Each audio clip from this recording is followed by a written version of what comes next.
Salut tout le monde, j'espère que vous allez tous très bien les gars. Bon, aujourd'hui on est parti pour une nouvelle vidéo à la ferme, tous ensemble en ce beau dimanche. En tout cas, je sais pas s'il fait beau chez vous, mais nous c'est compliqué.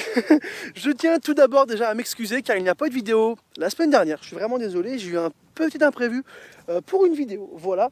Mais du coup, c'est pas très grave. Aujourd'hui, nous allons faire en fait ensemble une petite vidéo de chill, voilà, tranquillement ensemble.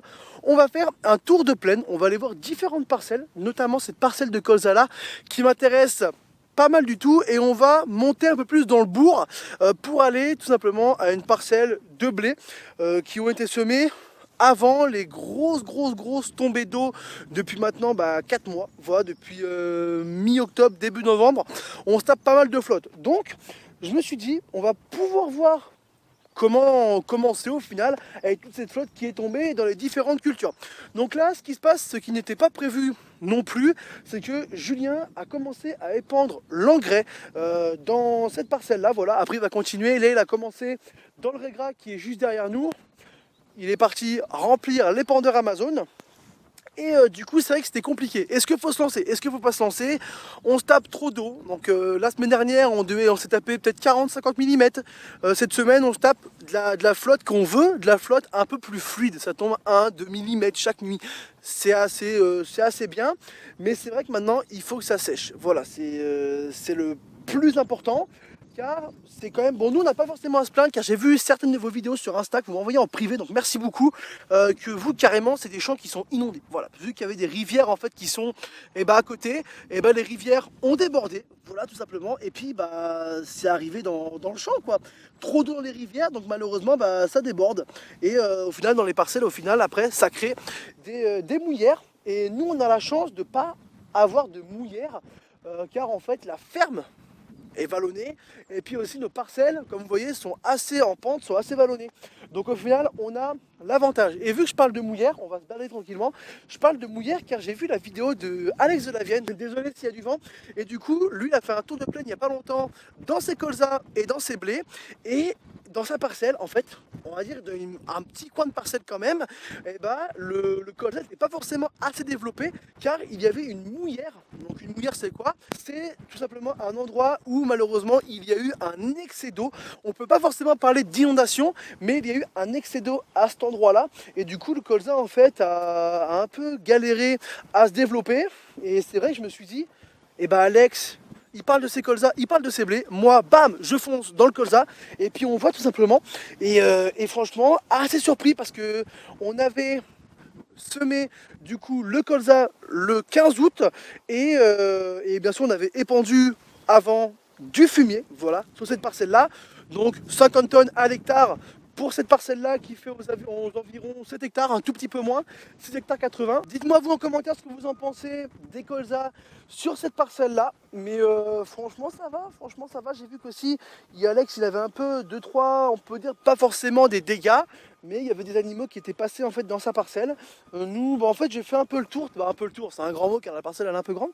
Mais j'ai regardé approximativement tout à l'heure pendant 20 minutes et c'est vrai que il n'y a pas forcément grand chose. Ça évolue bien. Il faut de l'eau, mais il faut aussi du soleil tout simplement.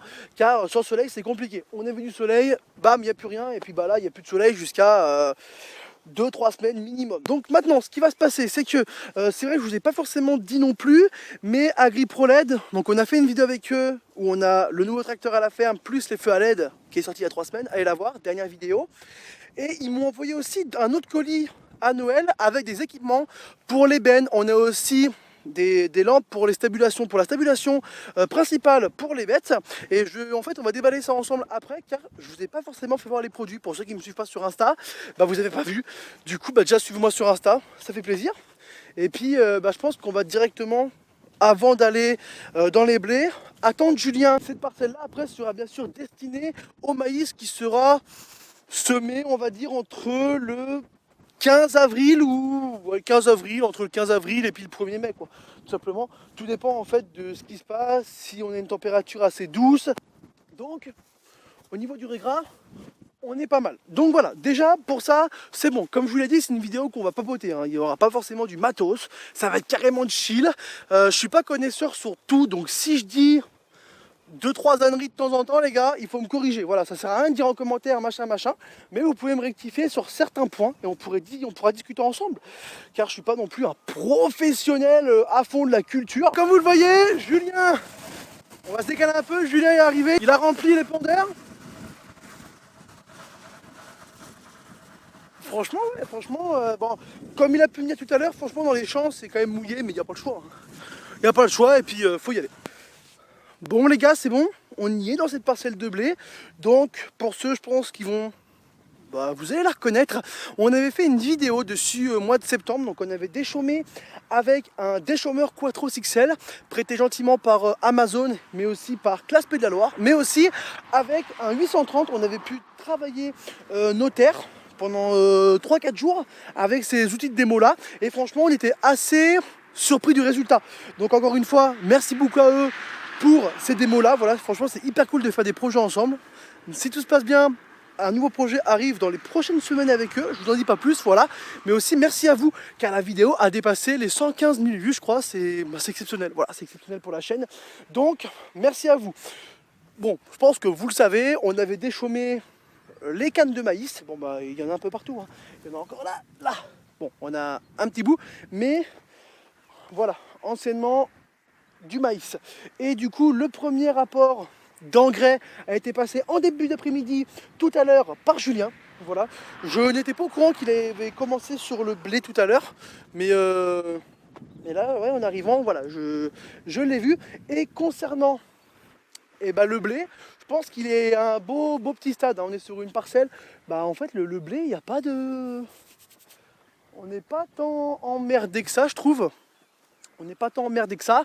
À part là, par contre, vous voyez, hein, juste ici, on est sur une zone un peu mouillée. Ou alors c'est peut-être un reflet. Non, c'est peut-être un reflet. Je sais pas. Ah ouais. Ah non, on est un peu, je pense, sur une zone un peu plus humide par ici, hein. C'est peut-être pour ça que le blé n'a pas totalement poussé. Ou alors, je dis peut-être de la merde et que c'est peut-être normal. J'ai un gros doute. Ouais, c'est bien humide. C'est bien humide sur ce côté-là. Donc peut-être qu'il y a eu un excès d'eau aussi ici. On voit que le blé est un peu moins développé en fait sur cette partie-là. C'est pas c'est pas très important, mais c'est moins développé. On est au mois de février, voilà, mi-février. Donc on est à peine mi-février et on est sur un stade en fait simplement où on n'est pas trop mal. Voilà. Et voilà, les gens qui jettent encore leurs déchets sur les bords des parcelles. Une petite compote sans sucre, voilà, donc jetez pas tout ce qui est vos merdes en fait par-dessus les haies des parcelles. Il y a un peu de vent, mais voilà, ne jetez pas tout ça, hop, dans la poche, et puis on va le remettre à la ferme, à la poubelle tranquillement. Mais mais oui, alors c'est vrai que tout à l'heure j'ai dit une petite bêtise tout à l'heure, et allez, encore du papier. McCain, oh les frites, c'est trop bon les frites. On va mettre ça dans la poche. Et ouais, alors tout à l'heure je vous ai dit un peu une bêtise, car on n'avait pas fini en fait de semer tous les blés avant la flotte, en fait avant la trompe de flotte qu'on a eu mi-octobre, début novembre. Il nous restait une parcelle, voilà, de blé qui a été faite après, mais bon, c'est une parcelle parmi tant d'autres. Donc voilà, c'est pour ça que j'y ai pas trop pensé. Mais en tout cas, belle parcelle, dites-moi ce que vous en pensez en commentaire. Ça se voit que ça a été déchaumé par mois. Maintenant, ce qu'on va aller faire, c'est qu'on va aller découvrir en fait les produits qu'Agri-Pollen nous a envoyés, surtout pour cet été. On a 2-3 accessoires qui sont sympas, qui vont pouvoir nous servir pour les bennes, pour les moissons, et du coup on va regarder ça ensemble. Et puis on va aussi aller, je pense, aller voir les robots de traite, car pour ceux qui n'auraient pas vu la vidéo, robots de traite de Laval, voilà, qui sont arrivés à la ferme. On va voir si ça fonctionne, ça marche bien. Il n'y a pas eu de soucis encore, donc voir tout ça. Bon, du coup, pour cette deuxième partie de vidéo, voilà, on a reçu en fait un colis en même temps que les feux qu'on a montés sur le classe et sur le télescopique de chez Agri-Pollen. Donc franchement, encore une fois, merci à eux. On a reçu des accessoires que je voulais impérativement vous montrer, car c'est important au final aux yeux de la ferme, aux yeux pour le matériel, surtout cet été quand ça va être lors des moissons ou même peut-être avant. Voilà. Et du coup, on avait eu pas mal de choses. Il y a juste un élément que Julien a dû prendre, car je ne le retrouve pas. C'est une sorte de petite lampe qu'on peut tenir à la main pour faire quelque chose. Je sais pas, hop, on la met quelque part. S'il y a un souci, par exemple, au robot de traite en pleine nuit, tac, on met ça, terminé, et c'est hyper puissant. Julien a dû s'en servir, c'est pas très grave. Après, c'est une lampe, hein, voilà. Mais en tout cas, on a pas mal de choses. Notamment, en fait, ces feux-là pour l'ébène. Et en fait ce qui est top c'est que déjà c'est dans une mallette, mais on dirait qu'on ouvre genre je sais pas une perceuse. Trop stylé, trop stylé. Donc ici déjà on a en fait une sorte de petite notice où on nous dit tout ce qu'il y a. Donc on l'a en allume-cigare, on a le câble et du coup après nous avons les deux feux. Donc là on a le câble et là du coup ce qui est top c'est que c'est aimanté. Vu qu'ici aussi eux sont aimantés et ça franchement c'est vraiment top pour aimanter ça sur l'ébène. Pour la signalisation c'est vraiment top. Alors je suis pas forcément trop connaisseur, mais par contre sur ceux-là c'est une sorte d'antenne, donc je sais pas comment ça se gère. Je sais pas trop, dites-moi en commentaire, je suis pas trop connaisseur, hein, je vais pas vous le cacher, de ces accessoires là, je voulais quand même vous le montrer, mais je suis pas vraiment professionnel, voilà, je découvre en même temps que vous. Ensuite du coup, pour le reste, nous avons... Alors c'est les deux feux pareil, voilà, c'est magnétique comme c'est marqué là, et du coup ce qui est top c'est que déjà, eh ben, on a un câble qui est assez long, et bien sûr les deux feux de signalisation sont carrément aimantés pareil comme l'autre, et on a 7 mètres, un peu plus de 7 mètres de câble pour brancher les feux, et ça franchement c'est top. Voilà.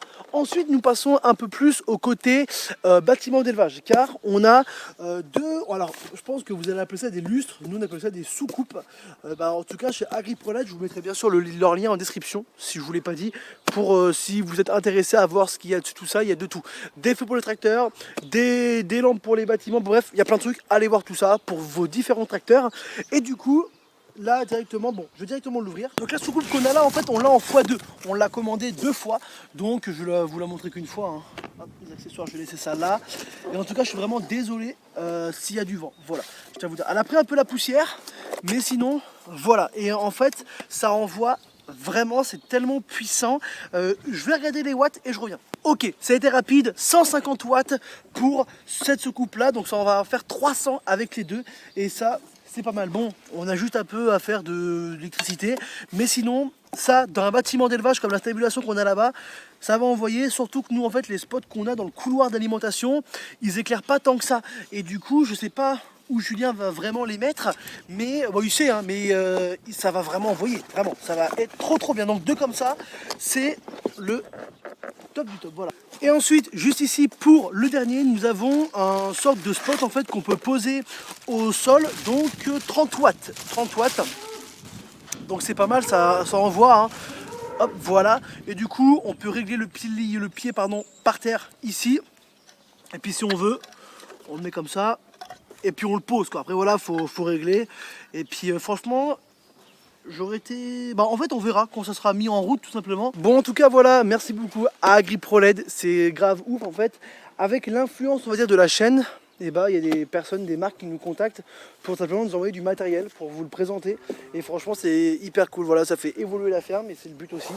Et de vous présenter du bon matériel, c'est de la qualité, donc n'hésitez pas, voilà.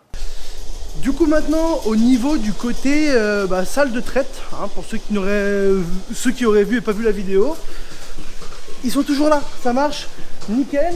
Donc là la vache 1133 est en train de passer tranquillement, et là on a la vache 933 qui est en train de passer. Donc pour ceux qui n'auraient pas vu la vidéo, allez la voir, voilà, je vais pas tout réexpliquer dans le détail vu qu'en fait il y a plusieurs menus, il y en a 8 au total. En vrai je kiffe de ouf, du coup je vous réexplique vite fait. Là quand c'est vert ça veut dire en fait que les gobelets en fait se sont enlevés.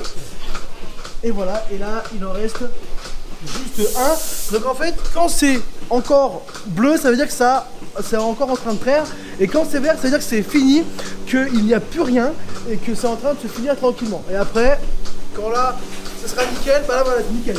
Ça devrait s'en... voilà. Nickel, donc là le quatrième, ça va se valider automatiquement, vous allez voir. Et la vache, elle va pouvoir être libérée. Voilà, nickel. Les 4, c'est bon, on va passer à une nouvelle vache maintenant. Ça désinfecte tranquillement les gobelets, tout ça.